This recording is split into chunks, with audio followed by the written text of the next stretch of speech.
자료집에 보시면은 간단 자료 좀 설명드릴게요. 자료집에 그 자료가 4개가 더 들어와 있는데요. 나중에 제가 언급을 할 건데 미리 소개해드리면 처음에는 그 세계의 변혁 2030 지속가능 개발 의제 이 안에 이른바 지속가능 발전 목표가 있습니다. 이 번역은 비공시라고 했는데 외교부가 한 거고요. 외교부가 동시통역대학원에 요청을 한 것 같아요. 그래서 이게 그 국제 조약이 아니기 때문에 국회 미준을 받는 사항은 아니거든요. 그래서 참고용으로 외교부에서 번역을 한 거니까. 그리고 참고로 시민사회에서 번역한 게 또 있습니다. 2개가 있는 이유가 뭐 가보시면 37쪽에 가보시면요. 지금 국내에 엄청나게 많은 혼란이 지금 되고 있는데 외교부 번역본에는 뭐라고 되어 있냐면은 그 지속가능 발전이라고 그러지 않고 개발이라고 하거든요. 외교부는 그렇게 번역을 했습니다. 그래서 그 이유는 이제 나중에 설명했지만은 그 유엔 개발 그 총회 갔을 때 보통 국내에서는 환경부는 이거를 발전이라고 그러고 여기서 다 발전이라고 그랬죠. 그 다음에 외교부는 근데 그 국제적인 뭐 그러니까 개도국을 어떻게 도와주느냐 빈곤했잖아요. 그러다 보니까 개발이라는 개념을 쓰고 있거든요. 근데 한국 시민사회에서 논의를 하다가 한국 시민사회에서 이걸 발전으로 쓰기로 했습니다. 좀 더 넓은 개념으로. 그래서 지금 이 용어가 통일이 안 돼가지고 많은 정부 문서에는 이 2가지가 혼용돼서 쓰고 있다는 거 확인할 수 있고, 그래서 이거는 외교부가 법적인 문서는 아니지만은 의뢰해서 참조하는 그 번역본이라는 거 이렇게 알아두시면 될 것 같습니다. 그리고 그 다음 페이지에 가게 되면은 그 영어로 된 문서가 하나가 있는데요. 요거는 이따가 잠깐 설명드리겠지만은 올해 7월 달에 그 SDG가 어떻게 이행되냐를 유엔에서 모니터링 하는데 이거를 HLPF, 그러니까 하이 레벨 포리티컬 포럼, 우리말로는 고위급 정치 포럼이라고 하는데 그게 7월 달에 열립니다. 그 7월 달에 열릴 때 전 세계 193개 유엔 회원국 중에서 22개 나라가 먼저 자발적으로 보고를 한다고 했거든요. 거기에 그 한국하고 아시아에서는 한국하고 중국하고 필리핀이 지금 합류되어 있습니다. 그 다음에 미국은 안 하고 이번에 그 다음에 많은 유럽 국가들도 하고 하는데 거기서 논의되는 하이레벨 포럼에 되는 결의안 초안입니다. 그 이내용에 보면은 앞으로 어떻게 하고자 한다는 그 내용들이 쭉 나와 있고요. 참조하시면 되고, 그 다음에 71쪽에 가시면은 헤비타트 3라고, 헤비타트 잘 아시겠지만은 그 올해 헤비타트 3 회의가 그 남미 에콰도르 퀴토에서 열리게 되는데 거기서 채택할 그 새 도시 의제의 초안입니다. 그래서 이게 지금 회람이 되고 있고 이 의견을 수정을 해서 10월 달에 채택이 되는 걸로 되어 있습니다. 그래서 이 많은 내용들이 지속가능 협의에 관련이 많기 때문에 추가를 했고요. 그래서 이거 아직 번역본이 없어서 영어로만 했고, 그다음에 마지막에 하나 더 있는 게 95쪽에 가면은 그 Executive Summary라고 요약본이라고 되어 있는데 지금 요 요약본이 한국 정부가 7월 달에 제출할 보고서의 내용입니다. 요약. 그래서 이미 한국 정부는 그 지금까지 진행 상황을 이렇게 정리를 했고요. 이게 지난주에 나왔습니다. 지난주에 됐고, 그다음에 요걸 토대로 해서 국내에서 그 간담회 여러 가지 정책 그 지속협도 당연히 포함이 되고요. 초청해서 이야기를 듣고 이 내용을 가지고 보고서를 7월 1일까지 제출하는 걸로 되어 있습니다. 7월 1일 보고서 한 50페이지 정도 되는 거 이상. 이거는 서머리만 미리 한 거고요. 그래서 7월 달에 제출을 하고 그거를 7월 지금 20일로 예정이 되어 있는데 뉴욕에서 발표를 하고 다른 나라에 발표하면은 그걸로 해서 그 다음에 그 올해의 그 모니터링 프로세스가 끝나고 내년부터 계속 이게 진행되는 그런 상황입니다. 그래서 그거 설명드리기 위해서 제가 참고로 이렇게 그 자료집에 이렇게 실었습니다. 배경은 나중에 다시 한번 좀 설명드리도록 하고요. 그러면은 시간이 많지 않게 자료집하고 PPT, 자료집에 있는 내용을 PPT로 조금 더 옮겨봤습니다. 그래서 같이 보시면서 이렇게 하시면 될 것 같습니다. 자, 첫 번째는 앞에서 얘기했듯이 용어가 차이가 있다라는 거. 그래서 많은 앞으로 이제 국내에서 이것 때문에 혼돈이 굉장히 많을 것 같아요. 그래서 정확히 얘기해 줄 필요가 있을 것 같아요.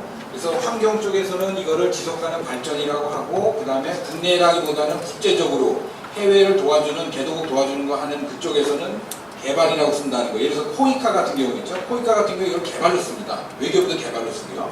그래서 그런 이게 잘못 오역한 게 아니라 그 차이 때문에 그러는데 이게 통일이 안 됩니다. 그래서 한 번은 제안을 해서 이 용어 통일에 대해서 좀 합의하는 게 필요하지 않을까. 그렇지만 일반 사람들한테 혼돈이 많을 것 같아요. 저는 당연히 이게 발전으로 써야 된다라고 이렇게 생각을 하는데 아직 정부에서 동의하지 않는 부분이 있습니다. 그 다음에 이 표에서 보다시피 그 작년에 2015년에 큰 회의가 있었는데 환경 쪽에서 이제 파리에서 있었던 기후변화협약이 12월달에 있었고요. 그 다음에 그 전에 앞에서 언급했던 뉴욕에서 9월달에 유엔 총회에서 이 SDG가 채택이 됐습니다. 근데 SDG가 채택이 됐는데 채택한 거는 SDG뿐만이 아니라 여기 이제 자료집에 들어가 있는 공식 명칭은 2030 어젠다입니다. 지속가능 발전을 위한 2030 어젠다가 공식 명칭이고 그 안에 들어있는 게 지속가능 발전 목표라는 거. 그 다음에 그 전에 회의가 하나 더 열렸는데 그게 아디스아바바 이디오피아 수도에서 7월달에 회의를 열어서 거기서 재원을 어떻게 할 건가. 이게 채택된 다음에 어떻게 돈을 마련할 건가는 회의가 있었습니다. 이게 작년에 있었던 세 가지 큰 회의였고요. 이게 더 서로 다 연동이 되어 있습니다. 그래서 작년 2015년이 끝났고 올해는 2016년인데 2016년 요걸 쓴 거는 반기문 총장님께서 작년에 올해가 임기 마지막이잖아요. 작년에 이 큰 두 가지 행사를 치렀는데 처음에는 우려가 굉장히 많았습니다. 이게 과연 채택이 될까? 파리에서 합의가 될까? 그런데 다행히 이게 됐습니다. 그래서 반기문 총장 입장에서는 굉장히 운이 좋으신 게 임기 중에 이게 됐기 때문에 큰 성과도 이렇게 남아있다라는 반기문 총장이 국내에서 워낙 지금 이게 갈려가지고 입장들이 평가가 많이 갈리고 있는데 하여간 국제적으로 마찬가지지만 SDG와 기후변화에서는 굉장히 큰 기여를 하신 걸로 지금 이제 얘기가 되고 있습니다. 그래서 이 개발과 발전에서는 참조하시면 될 것 같고요. 국내에서 쓰는 용어가 이렇게 다르다는 것을 간단히 설명드리고, 자, 그래서 2015년에 이렇게 됐다면은 2016년에는 올해는 보통 뭐라고 하냐면은 SDG가 다같이 16년을 하잖아요. 16년 이행의 첫 해라는 표현을 씁니다. 이행 원년이라는 표현을 외교에서 많이 쓰거든요. 그래서 15바퀴를 돌아야 되는데 지금 첫 바퀴를 이렇게 시작을 한 거고요. 그러다 보니까 많은 나라들이 이제 글로벌 차원에서 합의된 거를 국내적으로 어떻게 이행할 건가, 이 논의들. 그래서 우선순위라든지 로드맵 만드는데 굉장히 많은 역할을 하고 있고, 공교롭게도 올해 한국이 UN 에코속 경제사회 이사회 의장국입니다. 그리고 제네바에 있는 UN 인권이사회 의장국이고, 그리고 UN 사무총장 마지막 해고. 그러다 보니까 근데 국내에서는 잘 모르시더라고요. 이거 한다는 걸 계속 모르는데, 그래서 국제적으로는 오해가 많은 거예요. 왜 외국에서 한국이 다 아는 거로 생각해요. 뭐 에코소 의장도 하고 사무총장도 있고 그러다 보니까. 근데 국내에서는 아직 관심이 없어가지고 격차가 굉장히 큰데 이걸 좀 줄이는 것도 굉장히 중요한 과제 중에 하나라고 이렇게 생각합니다. 그래서 2016년 이렇게 되고 올해 여기 하나 더 추가될 게 헤비타트 회의가 올해 10월에 열리잖아요.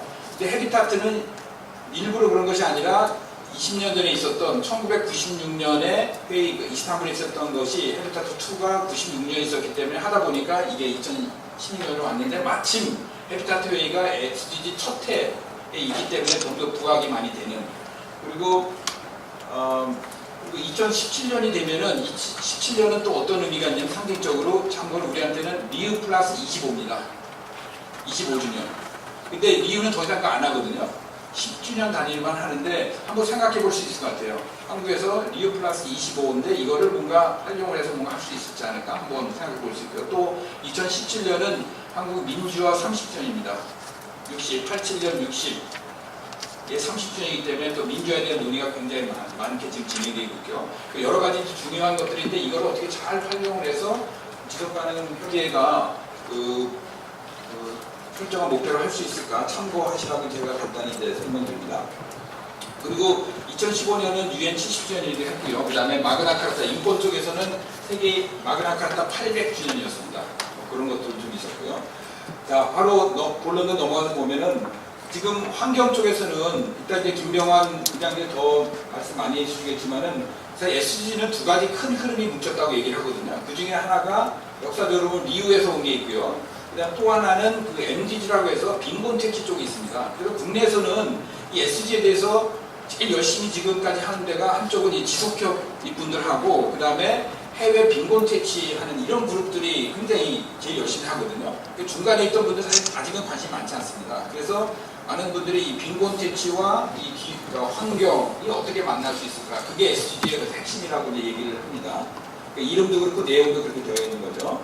그래서 지금이 이제 5단계에 해당되는데 1단계 2016년부터 4년 동안 많은 논의를 했고 그 다음에 작년에 채택이 됐고 지금부터는 이제 구체적인 이행 단계로 들어가는데 이것들을 간단히 얘기할 때 이 논의 과정에서는 굉장히 민주적이었다는 얘기를 굉장히 많이 합니다. 시민사회 의견도 많이 듣고 기업도 들고 지방정부도 했는데 정작 17개 목표를 채택하는 과정은 굉장히 외교적이었습니다. 왜냐하면 모든 사람이 참여한 것이 아니라 뉴욕에서 정부 대표, 외교관들이 이렇게 설정을 했거든요. 그러니까 애초에 했던 것보다 좀 차이가 많습니다. 그러니까 정치적인 쪽에 타협이 됐던 거죠. 그래서 그렇게 이해하는 게 중요하고, 그 다음에 그거를 어떻게 국내적으로 이행할 건가는 이제 앞으로 우리 손에 달린 거죠.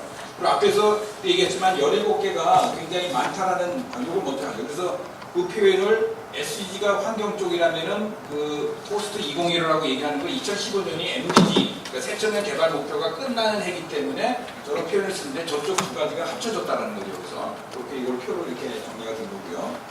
그래서 올해 일정을 다시 한번 정리해 보면은 올해 2016년에는 그 5월 달에 아태 지역에서 회의가 있었습니다. 에스캅에서 그 SDG 관련한 전체 회의가 있었고요. 그 다음에 7월 달에는 유엔 차원에서 하고, 그 다음에 9월 달에 G20 정상회의가 중국에서 열리는데 여기서도 SDG 논의를 합니다.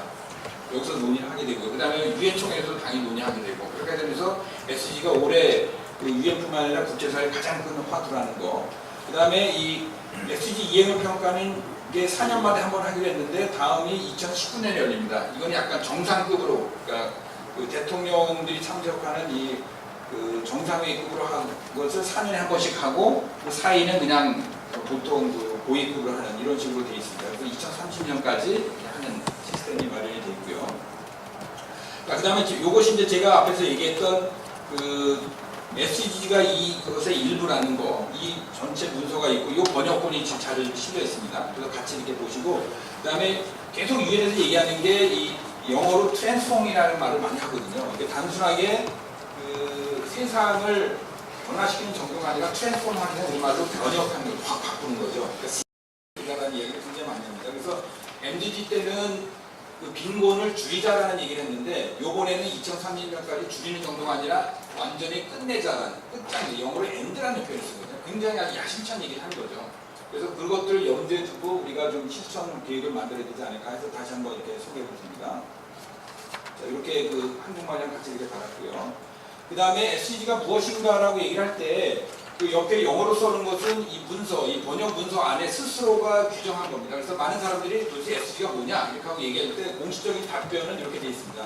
그러니까 사람과 환경과 번영을 위한 행동 계획이다 라고 유엔에서 정의를 하고 있고요. 그 다음 두 번째는 표현이 굉장히 재밌는데, 21세기의 사람과 환경을 위한 차터다. 차터라는 게 보통 그걸 생각합니다. 1945년에 유엔 차터가 만들어졌잖아요. 헌장이 만들어졌는데 그거는 국가를 위한 거였거든요. 이번에 만든 거는 이 SDG는 국가뿐만이 아니라 사람과 환경을 위한 거다. 21세기에 만든 거다. 그런 의미를 쓰기도 하고요. 그 다음에 마그나 카르타를 연상할 수도 있고요. 800년 전에 그거는 마그나 카르타였지만 이번에는 이런 하다라는 그런 비유적으로 얘기를 하고, 그 다음에 또 유엔에서는 링컨 이야기를 합니다. 링컨의 뭐죠? Of the people, by the people, for the people. 그래서 이거를 이렇게 하는 이런 식으로 이제 SDG를 설명을 하고요. 근데 그 국내적으로는 여러 가지인데, 저번 수원 회의 갔을 때 한 분이 아주 재밌는 제안을 하셨습니다. 한국화에서 SDG란 말이 굉장히 어렵잖아요. 영어로 돼 있고. 그래서 우리나라 말로 저렇게 풀었습니다. 그래서 SDG 할 때 S는 세계가, 그 다음에 D는 달성해야 할, 그 다음에 G는 공동의 목표 또는 숙제, 이렇게 한국말로 풀었거든요. 어떻게 될지 모르겠는데 좀 SDG란 말이 어렵기 때문에 저렇게 풀어서 하는 것도 좀 하나의 좀 쉽게 전달하는 방법이 아닌가. 그래서 세계가 다 함께 또 붙이시고요. D는 이제 달성해야 할 공동의 목표, 뭐 이렇게 해볼 수 있을 것 같습니다. SDG. 아직 이제 말이 이게 있지 않아가지고 많은 분들이 발음하기 어려워하세요. MDG는 차라리 좀 낫는데 SDG 하다 보니까 발음이 좀 어려운데, 그러니까 다양한 방식으로 SDG에 대한 그런 소개 노력들이 진행되고 있습니다. 그 다음에 SDG 의의와 의미에 대해서 몇 가지만 얘기를 하면요. 그 강기범 총장님은 이 지구적 복합위기라는 말을 많이 하십니다. 왜 17개가 됐고, 그 다음에 타겟이 269개거든요. 근데 MDG에 비교하면은 그 새천년 개발 목표는 아시면 알겠지만 8개가 목표였고, 그 다음에 18개가 세부 목표였고, 지표가 48개였습니다. 근데 이번에는 2배로 늘었거든요. 그렇게 늘게 된 이유는 맥락 자체가 전혀 다르죠. MDG 같은 경우는 아프리카를 필두로 한 그 빈곤, 절대 빈곤 퇴치가 목표였거든요. 그러다 보니 거기 초점이 탁 맞춰졌는데, 이번에는 절대 빈곤뿐만이 아니라 지구적 복합 위기라고 있는 식량, 에너지, 기후 변화, 재정 위기, 이런 것까지를 어떻게 한번 다 해결해 보자. 다 연결되어 있는 거를 그렇게 하다 보니까 여러 가지가 돼서 17개로 늘어났다는 거. 그것들을 이해하는 게 굉장히 중요할 것 같습니다. 그래서 왜 이렇게 많냐라기보다는 이 지구 문제를 한 번에 제대로 해결하기 위해서는 이런 것들을 동시에 다뤄야 된다는 그것이 반영돼서 17개 만들었다는 거. 그러다 보니까 유엔 역사상 이렇게 가장 광범위하고 포괄적인 하나의 프레임워크가 만들어진 거 처음이거든요. 그래서 굉장히 앰비셔스하다라는 얘기를 굉장히 많이 하고 있습니다. 그만큼 지구촌이 당면하고 있는 위기가 굉장히 심각하다는 걸 반영할 수 있고요. 그러다 보니까 정부 혼자 하는 것이 아니라 국제기구, 시민사회, 모든 지방정부, 그다음 주민단체 모여서 함께하는 공통의 정책 프레임이 됐다는 그런 의미가 있고요. 그리고 또 하나는 이거 만드는 과정에서 시민사회 의견들이 또 많이 반영이 됐다는 거. 특히 이제 지자체 의견도 많이 반영돼서 11번에 보면 헤비타트가 따로 독자적으로 들어가 있고요. MC 등급이 없었는데 특히 이제 불평등 문제라든지 세계 시민 교육, 거버넌스 이런 것들이 많이 반영됐기 때문에 보통은 이런 유엔에서 뭘 채택하게 되면 시민사회는 굉장히 시니컬하거나 이게 비판적이거든요. 근데 이번 같은 경우는 환영하는. 왜냐하면 시민사회 의견이 많이 반영이 됐기 때문에 그런 성격이 있고, 그 다음에 또 하나 SDG는 조약이 아니라 약속이라는 거예요. 국가가 이게 협정 맺고, 그래서 국회 기준 사항이 아니거든요. 그러니까 신사적인 약속인 거죠. 근데 신사적인 약속이 어떤 때는 조약보다도 더 효과적인 때가 있거든요. 그러니까 감시하는 사람이 많고 안 했을 때 부담이 많게 되는 하게 되거든요. 그래서 그런 성격을 가진다는 거. 그래서 많은 분들이 잘 모르는 분들이 이거 SDG 조약도 아니고 이거 다 자발적인데 이게 무슨 효과가 있냐 이렇게 얘기하는데 그 효과는 우리가 어떻게 하느냐에 달려 있다라는 그런 의미로 이해하면 좋을 것 같아요. 그런 의미에서 SDG가 공식적으로는 이거를 목표지만은 사실 현실에서는 전략적 도구라는 거죠. 그러니까 우리가 당면한 우리의 문제를 해결하는데 SDG를 어떻게 활용할 건가 이렇게 접근하는 게 보다 현실적이고 좋지 않을까. 그렇지 않고 막연하게 그냥 유엔에서 뭐 채택했으니까 우리가 해야 됩니다. 이렇게 접근하는 건 저는 문제가 많다고 생각하고, 그리고 SDG 자체가 완벽하지가 않거든요.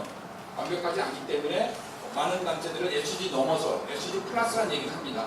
활용을 해서 그보다 더 높은 목표를 가보자라는 그런 얘기를 많이 하고 있습니다. 자, 그래서 이게 17개 목표인데 제가 그 윤기문 회장님 아직도 기억하시죠? 17개다. 언제 있었어요? 왜냐면 이제 앞으로 제가 이제 SDG 회의를 많이 가는데 모든 문서도 그렇고, 예를 들어서 포이카라고 있잖아요. 우리 포이카에서 이제 그 포이카 사업을 신청하는 모든 이제 기관들은 뭘 해야 되냐면 이제 이걸 다 써야 돼요. 뭐라고 나오냐면은 비단체 사업은 SDG 실현에 어떻게 기여합니까? 이렇게 나오거든요. 그러니까 이거를 연결을 시켜야 되는 거예요. 근데 이게 SDG가 단순하지 않아서 줄긋기로 되는 게 아니라 이게 서로 다 연관이 돼 있거든요. 그래서 그거를 이해해서 그래서 지금 많은 국내 그 NGO들, 포이카 일하는 단체는 비상이 걸렸습니다. 이거 공부하느라고. 그래서 자기 단체 사업을 SDG 언어로 어떻게 설명하냐. 그거 안 하면은 이제는 포이카 지원을 못 받게 되는 거죠. 그래서 아직 이게 확대는 안 됐지만 그쪽은 굉장히 진도가 빨리 나가고 있습니다.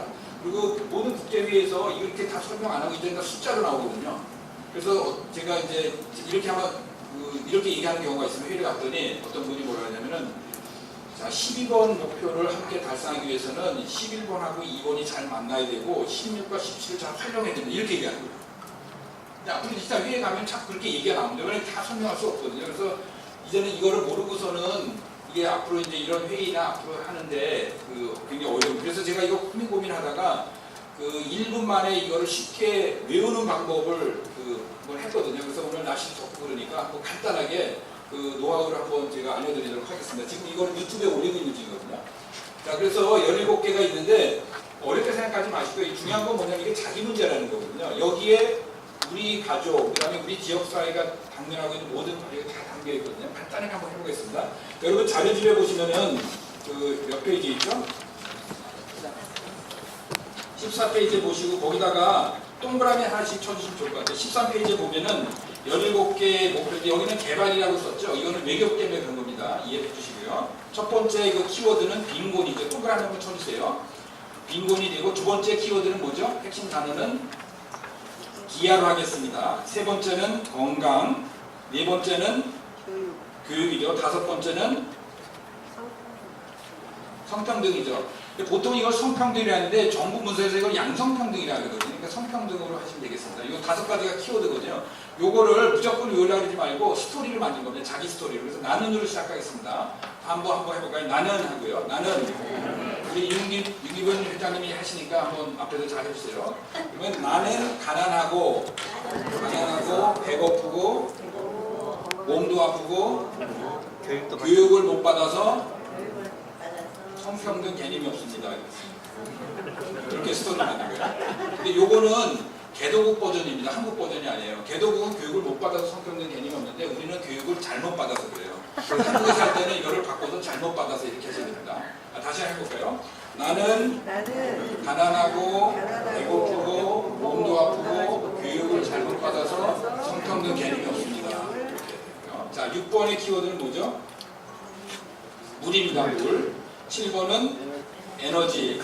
8번은 일자리가 되겠습니다. 그 다음에 9번은 산업화로 하죠. 여러 개가 있는데 그 다음에 10번은 불평등입니다. 자, 요 키워드를 가지고 어떻게 하시냐면은 자, 성평등 개념을 가졌으니까 이제 정신을 차렸죠. 그래서 정신 차려서 물을 마십니다. 정신 차려 물을 마시고 에너지를 얻어서 일을 열심히 해서 산업화에 기여를 해서 불평등을 감수했습니다. 이렇게 스토리가 됩니다. 다시 한번 이걸 한번 해보세요. 자, 물을 마시고 에너지를 얻어서 일을 열심히 해서 산업화에 기여해서 불평등을 감수했습니다.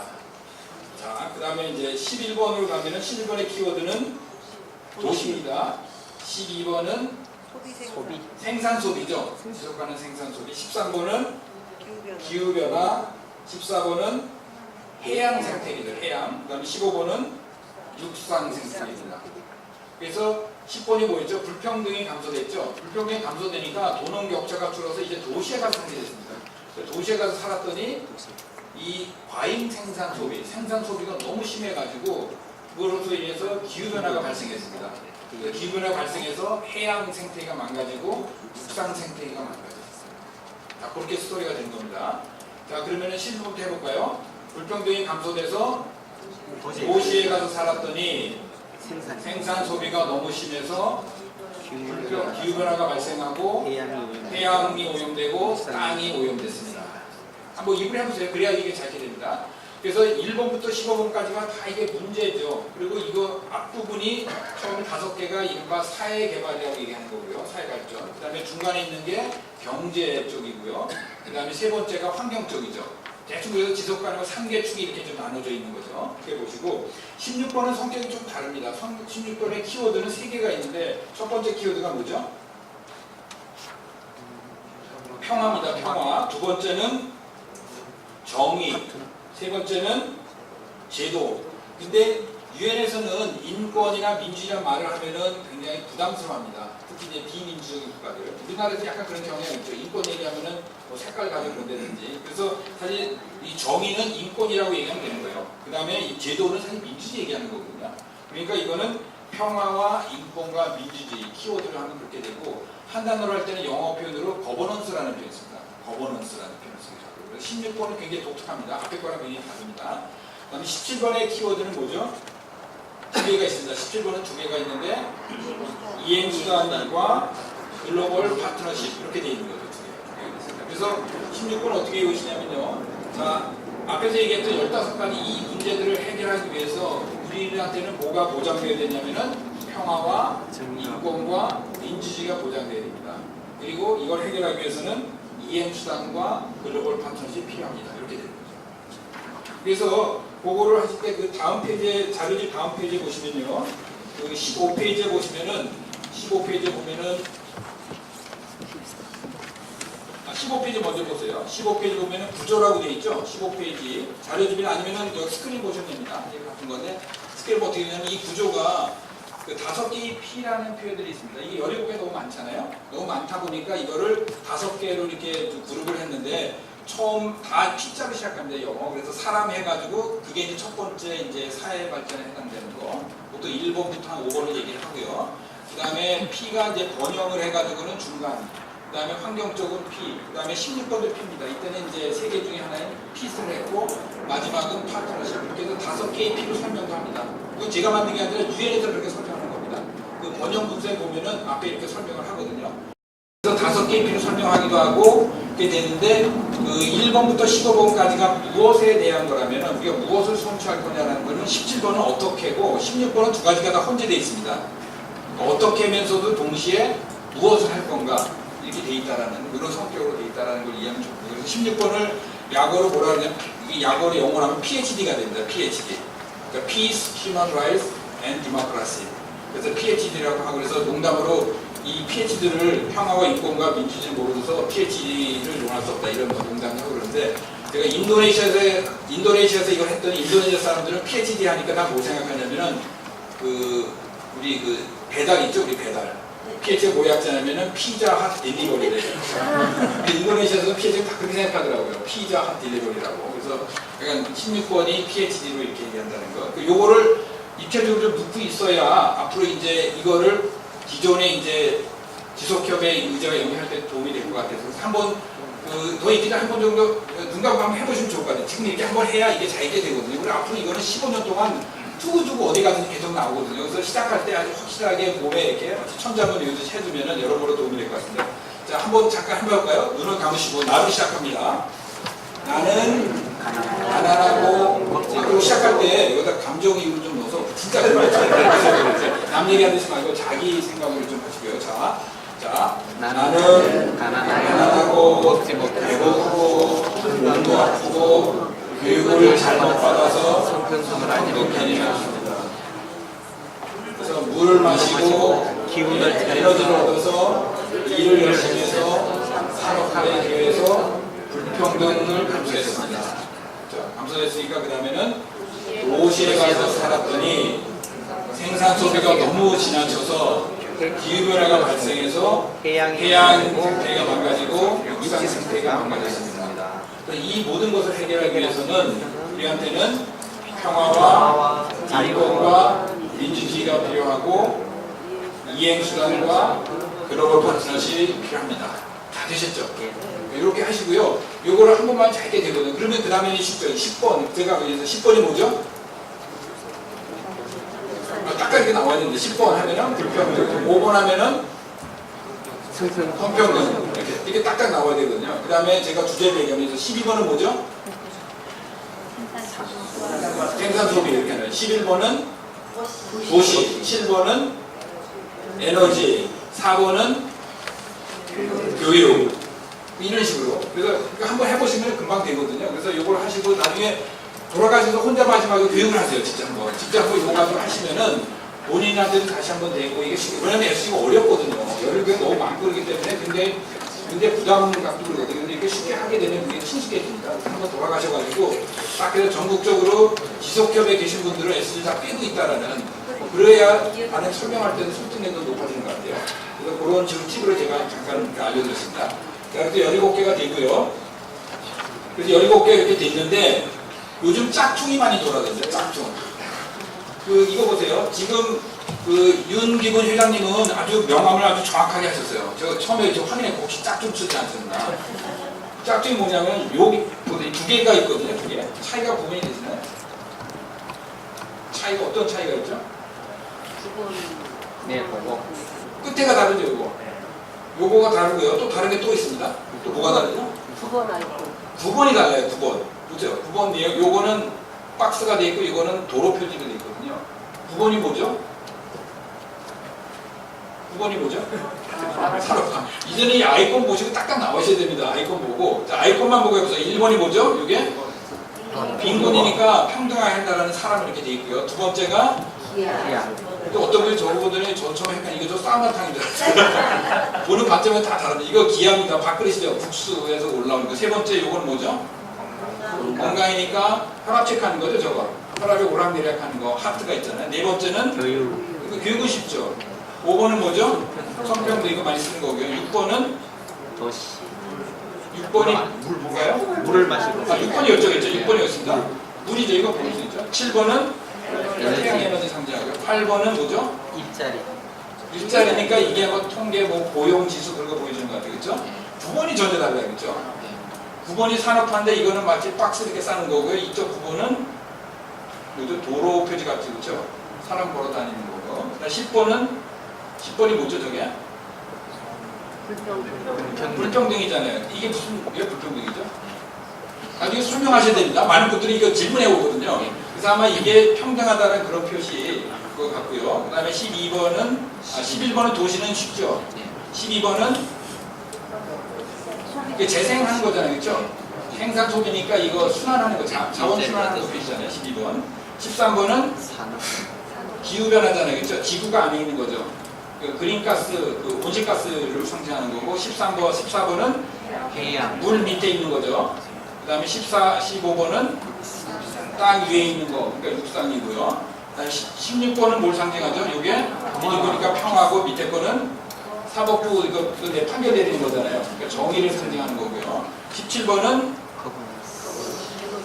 17번이 이제 이게 파트너십이잖아요. 그래서 다섯 개가 이렇게 모여서 한다라는 이런 거 상징하는 겁니다. 이게 유엔에서 만든 아이콘이거든요. 근데 이게 진품입니다. 이게 짝퉁이에요.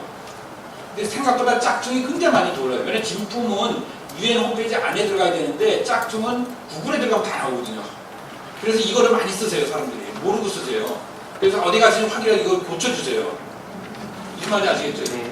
요렇게 돼 있는, 여기는 이름도 다르고 SG가 아니라 글로벌 볼이라고 했거든요. 근데 이거는 누가 뭐 돈 벌기 위해서 하는 게 아니라 SG가 말이 너무 어렵고 그러니까 좀 해보겠다고 했는데 몇 개를 바꾸려고 혼돈을 많이 불러일으킨 거예요. 그래서 이걸로 쓰시라고요, 쓰실 때.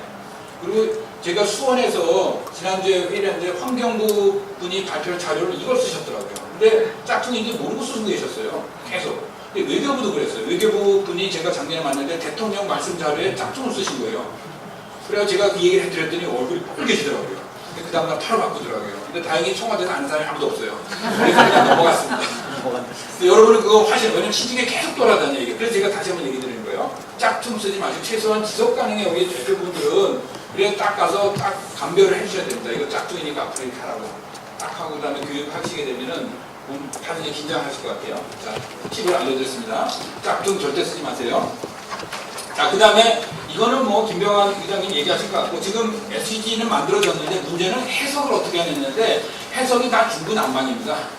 그러니까 지속협에서 제가 생각할 때는 이거 해석할 때 그동안 너무 경제 중심이었고 성장 일변도였고 그러다 보니까 사회가 황폐화되고 그러다 보니까 환경도 황폐화되고 기후변화까지 발생했기 때문에 이 패러다임을 바꿔보자는 거잖아요, 순서를. 근데 많은 데는 그렇게 얘기 안 하거든요. 뭐라고 얘기하면은 그냥 조화로 얘기해요. 경제와 사회와 환경이 조화되는 정도로 얘기했는데 지금은 조화로 해결된 게 아니거든요. 그래서 유엔 문서에 그 트랜스폼이라는 말 있잖아요. 변혁이라는 말이 그래서 들어간 거거든요. 단순하게 조화가 아니라 변혁은 시스템, 패러다임 바꾸자라는 거거든요. 그러니까 지속협에서 얘기하는 주장들이 있잖아요.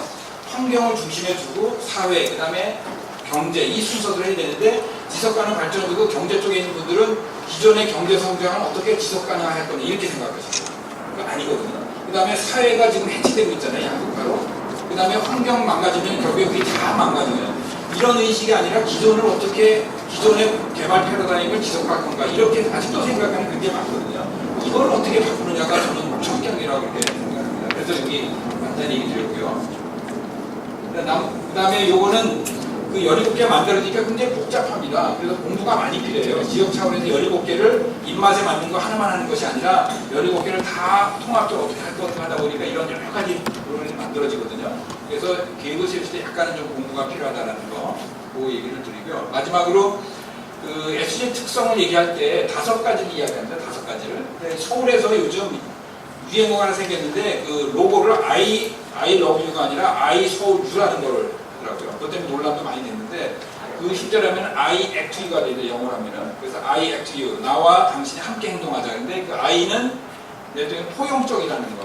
가장 많이 슬로건이 뭐냐, live no harm, 아무도 소외시키지 말자, 나고 시키면 함께 가자라는 그게 이제 첫 번째 그 I고요.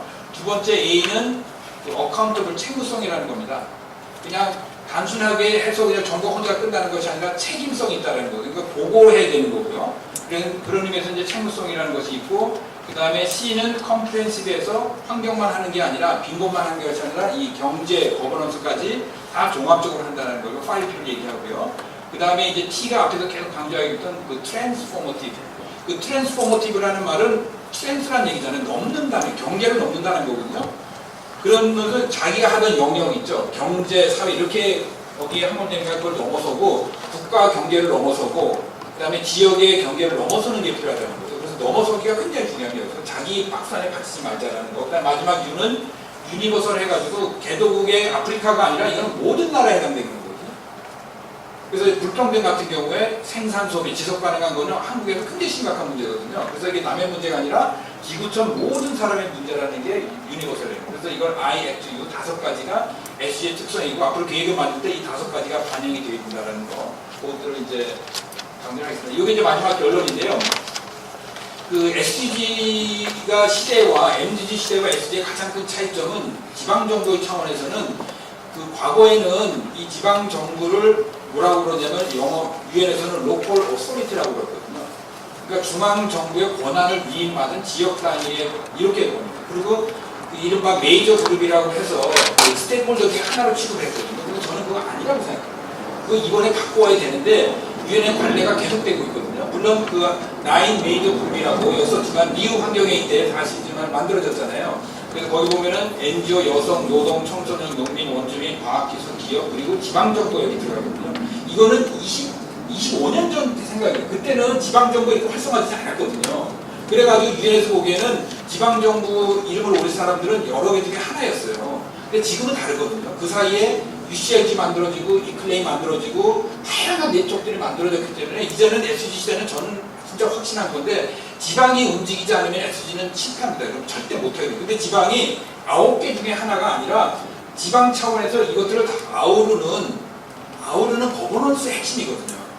그렇게 바뀌지 않으면 SDG는 이행이 될 수 없는 그런 구조를 갖고 있거든요. 그래서 저는 이번 기회에 그래서 사실 작년에 이름 바꾸셨잖아요. 지방문제 21에서 지속가능과 협의를 바꾸신 거 저는 그런 생각이 생각했는데 한 발 더 나가서 이 SDG 이행에 n분의 1로 참여하는 것이 아니라 사실 서울, 이 중앙이라는 게 각 지역에서 한 거에 합 이런 식으로 다시 좀 구성을 해야 제대로 되지 않을까 그런 생각을 합니다. 그래서 내용적으로 보면은 예를 들어서 SDG 17개 중에서 농촌이 2번입니다. 농촌은 2번을 관심 많이 갖거든요. 거기 이제 농업이 들어가기 때문에 도시는 11번이거든요. 근데 12번은 뭐냐면은 생산 소비잖아요.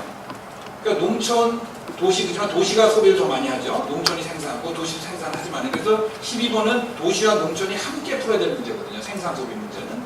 그렇기 때문에 그리고 이 모든 것들이 그때 지방정부 같은 경우는 일부는 광주 같은 경우는 그 다음에 도단위 가면은 농촌이 더 많고 어촌도 있고 그렇기 때문에 이거를 종합적으로 접근하는 것이 필요하다는 거 그것들을 다시 한번 강조를 드리고 특히 광주 같은 경우는 인권 도시를 많이 해왔거든요. 그럼 인권 도시와 이 지속 가능성이 어떻게 만날 건가 이거에 대한 진지한 고민이 있어야 원래 의미의 지속 가능 발전 그러니까 포괄적 그러니까 자기만 하는 것들이 아니라 16번에 보면 그래서 인권이 들어가 있거든요. 같이 만나야 된다라는 거. 그래서 사실은 저는 이 지속 가능 그 서스테이너블 디벨롭먼트라는 말이 사실 옛날 말이거든요. 사실 그래서 저 참여할 때는 저는 어떻게 주장했냐면 그 말 쓰지 말자 그랬어요. 지속 가능 개발이라는 말이 너무 이렇게 해석이 너무 분분하기 때문에 그 말 쓰지 말고 우리 아까 슬로건을 외쳤던 지속 가능성이 있죠. 그래서 지속 가능 개발이 60년대 언어고 7, 80년대가 지속 가능 발전이 뭐서 지속 가능성으로 넘어와야 되는데 명칭이 넘어오지 아직 못했습니다. 그렇지만은 지자체 차원에서는 지방 차원에서는 이걸 지속 가능성이라는 걸 빨리 더 끌어놔서 중앙정부도 따라오게 만들어야 될 과제가 이 SDG 시대의 과제가 아닌가. 그런 의미에서 이 글로벌이라는 말도 요즘 안 쓰거든요. 글로벌 말에 글로폴이라는 말을 쓰죠. 글로벌하고 로컬이 같이 가는 거거든요. 그래서 내셔널을 위에서 밑에서 이렇게 할 때 그리고 실질적으로 김병호 의장님 하셨지만 중앙정부는 아직 안 움직입니다. 이거 하는 데는 대외적으로는 외교부가 하고요. 국내적으로는 환경부가 초금하고 총리실에 얘기했더니 총리실은 아직 준비가 안 돼 있어요. 대통령실은 아직 관심이 없고요. 그래서 이거를 풀어갈 거는 제가 볼 때는 밑에서부터 힘을 잘 조직하고 내년이 대선입니다. 대통령 선거고 새 정부가 들어설 때 좀 중앙정부에 반영되지 않을까. 그걸 준비하는 것이 올해와 내년의 과제, 특히 지속협의의 중요한 과제가 아닐까 생각하고 이걸로 제 발표를 마치도록 하겠습니다. 감사합니다. 예, 수고하셨습니다.